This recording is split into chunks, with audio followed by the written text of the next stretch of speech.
Over the past couple of days, we have seen some absolutely insane takes from activists within the video game industry, and they're just pushing so many people to boycott their upcoming projects. And Ghost of Yotei is only a couple of weeks away. You'd think that these people would want to stay silent so they can make as much money as possible, but that isn't the case. And now we have reports of Sony censoring individuals' comments on their uploads. I have a few different things to show off, but before I get into the topic, if you enjoy the content I create, check out the links in the description, join the community in my live streams, and consider supporting through Patreon or YouTube memberships. Now, we have seen so many vile comments from activists within the video game industry, and it really just goes to show that we were right all along. These people are unhinged. They are the ones making our products, and it's become so much easier to not monetarily support them because they're allowed to make these vile comments and we are allowed to withhold our funds, and that's what's going to happen with Yotei. I still think that it's going to sell quite a few copies, probably like 2 or 3 million,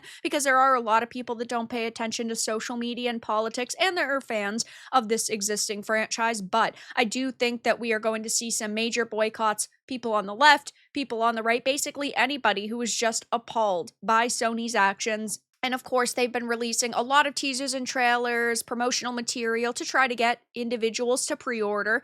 I feel like it's actually kind of early for them to be putting out like their final main trailer, but maybe they're just doing it because they need as many eyes on this as possible because their pre-orders aren't looking good. That's just speculation on my part though. But we are now seeing reports of them hiding comments on their trailer uploads. They do not understand good PR. It's like they want the opposite to happen. So Yellow Flash had said that PlayStation hid his comment on their new Ghost of Yotei trailer. It had 3,000 likes, and yes, if you go to that trailer, I was not personally able to find it. I have not seen anybody else say, oh my gosh, they have been able to find it, and it does appear that Sony actually hid it, and it wouldn't shock me if they're doing it more. Usually they don't hide content creators' comments because it causes the Streisand effect to occur because people are going to call them out on that. Usually they hide comments from normal individuals without a social media following, or in this case on YouTube without the check mark, right? Because it's not like people are really going to be paying attention to that. A lot of people just leave a comment and then move on with their lives. And if something amasses like a large amount of likes or comments, they will hide it. But it seems that they have really done themselves a disservice because now tons of people are talking about this on social media, and rightfully so. It's good that Sony and Sucker Punch are getting called out for this. And this isn't even like the worst of what they've done, right? They have been extremely silent on the way that their employees have acted. I think they were hoping that after firing Drew, they were going to be able to sweep this whole situation under the rug and people weren't really going to be paying attention to it, but that isn't the case. We know that several other individuals on Ghost of Yotei at Sucker Punch liked that post, reposted that post from Drew, and share those same opinions. And this is what happens when you hire an echo chamber. You're hiring 95% of the people at a studio that have only one political leaning and one certain mentality. So it's like they don't want to stir the pot with their employees, and they don't want people to say, no, I'm not going to work. I'm going to stop working right before the launch of a game. But they also felt like they were going to make people like them and trust them and praise them for firing this one person. Either way, it's definitely not a good look for them. Now, of course, this has caused hundreds to thousands of other people leaving this same exact comment, RIP Charlie Kirk. Now, you do not have to mourn Charlie Kirk. You do not have to agree with everything Charlie Kirk ever said, but just act like a human being and say, wow, this is not a good situation at all whatsoever. And that's not what is happening right now with the people in the video game industry. We even have individuals on the left saying they are going to boycott Yotei. So now you've got people on the left and the right saying, I'm not going to touch this game with a 10-foot pole. And that is certainly not what Sony needs happening right now. And all of their uploads are being massively ratioed. Here's the one on the official PlayStation account. It's got 393,000 views in 2 days, 18,000 likes to right under 50,000 dislikes. There's also 13,000 comments of people basically saying, yeah, this is an absolutely terrible way to act, and this is not going to get me to open my wallet. Paused it 1 second, read comments, closed the video. I'm just here to look at the comments. It's more interesting than the game trailer itself, and this makes me so sad because I really did love Tsushima. I thought it was amazing, and the way that Sucker Punch acted was so phenomenal when that game came out. Like, they even became ambassadors of the real island. They got people to donate millions and millions and millions of dollars to like shrine restoration projects, which is so phenomenal. But now with Yotei, they faced backlash over basically every decision they've made. There's activists on this project. The lead actress, Erika Ishii, is an LGBTQ plus activist, and she's also self-proclaimed Antifa, so I wonder how that's going to go over for Sony. Probably not good now that they're deemed a terrorist organization. And, of course, they went for a completely different direction story-wise because they replaced Jin Sakai with Atsu. Just red flag after red flag after red flag, and at this point, I personally don't even really want to play this game. You know, I usually try to stream titles that are even deemed controversial on the channel because my mentality is if I buy one copy, but there's 100 people in the stream that are just watching and don't buy it, that is 99 copies not sold, and that's costing companies thousands and thousands of dollars. But it's hard for me to even want to sit here and try to support this and try to play this because it's just such a terrible situation that we find ourselves in. And there's just this pile of problems at this point.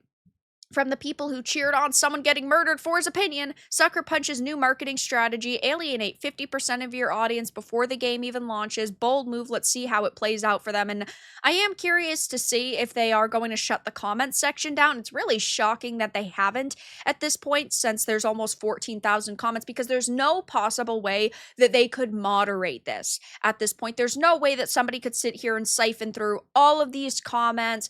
It would just be, I guess, smart if they really want to censor people to shut the comments down. Not that it's ever smart to censor people because, again, it causes the Streisand effect to occur, but they'd have to pay someone for hours and hours of work to filter through these. And even on IGN's upload, 2.3k likes to 9.2k dislikes. So even if you look at these numbers, we're still talking about not even half of the amount of dislikes that there are likes.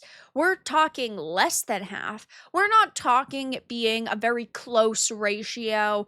We're still talking about it being massive in terms of the amount of dislikes. Even on this one, 2.3k likes to 9.2k dislikes. That's not a good look for a company of this size and this scale. You would think that they would have hundreds of thousands of people lining up to defend them, and that certainly isn't the case. Now, we know that, yes, basically everybody is going to be boycotting this title at this point. People over on Blue Sky now want to boycott Yotei because Sucker Punch fired Drew Harrison for her vile Charlie Kirk post. Some are calling it fascist support and a right-wing cancel campaign. They were fine with canceling people when it was people they didn't agree with. And also, it's not cancel culture, and it is not ripping people's freedom of speech away from them. They are totally allowed to say these things. The government is not going after them. We don't have people, lining up to harm these individuals. We are seeing a scenario where people are either celebrating a death, mocking a death, or wishing death would happen more to other people. That is not protected speech.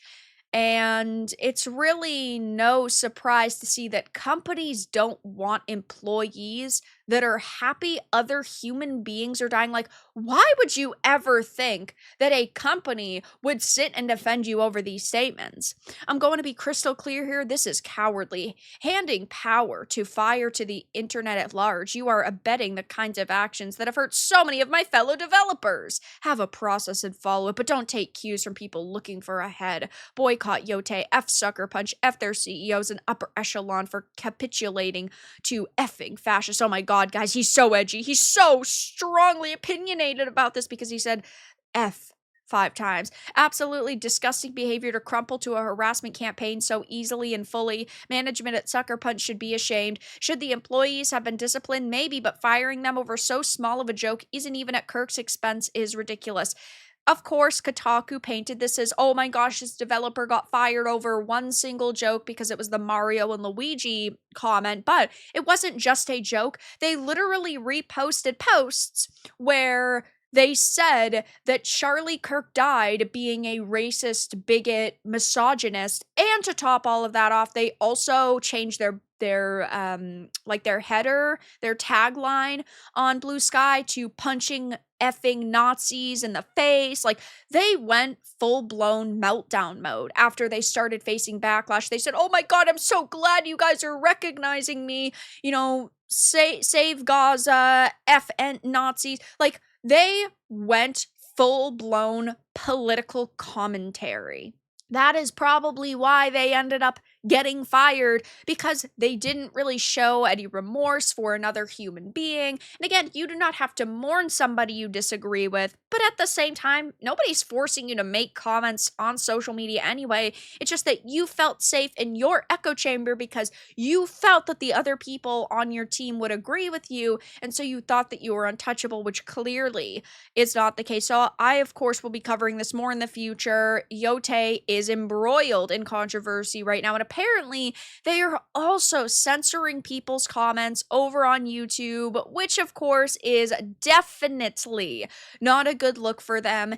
And now they basically have everybody boycotting this game, which definitely is not good. But that's all that I really had to discuss in this video. Let everyone know your thoughts in the comments below. If you found this important and informative, make sure to give it a like, and if you didn't, give it a dislike. I appreciate your support either way, but I'll talk to you all again in the next video really soon.